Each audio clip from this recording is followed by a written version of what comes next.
Friday is Epiphany. What is Epiphany? It's a time that we remember the arrival of the Magi. They followed a star from the east to Bethlehem and brought gifts of gold, frankincense, and myrrh to the Christ child. A big city to the east of Bethlehem was Babylon.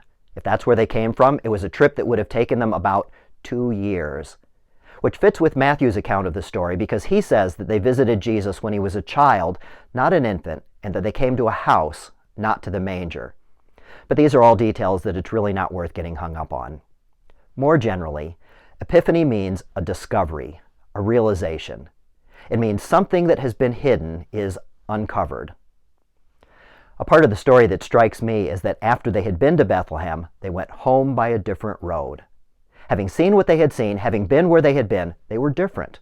They could not experience Christ and ever be the same again. I think that we all have had something of that feeling this week. It happened for me as I was watching the Bengals-Bills game on Monday night. At first, it looked like it was going to be an exciting game. Then, Damar Hamlin collapsed, and everything changed. I wasn't watching a game anymore. I was experiencing a struggle for life. I was shocked and saddened. I might have shed a tear or two. Ryan Clark, one of the commentators for SportsCenter, summed up what I was feeling well when he said, "The dream became a nightmare." I also have to say that I was as moved by some of the things that people did right as by what had gone wrong. It was heartening to see differences disintegrate. There were no more rivals, only people united by our common humanity. It was okay to be hurting. Everybody was, and we all knew it. It was encouraging to see everybody praying. For a moment, we were being reminded that God is never more than a breath away. I was encouraged to see the quarterbacks, Joe Burrow and Josh Allen, standing side by side. I was encouraged to see the coaches, Zach Taylor and Sean McDermott, consulting with each other, working together for the common good.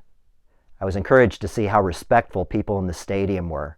People who were there said there was a sense of reverence. I imagine that might have been something like what it felt like for the Magi when they got to Bethlehem, humbled and awed at being the presence of something bigger than any of them, bigger than all of them. How will you be changed?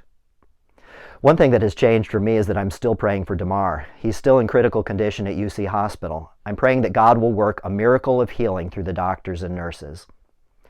Let's keep praying for his family. It's important that they know that they're not alone.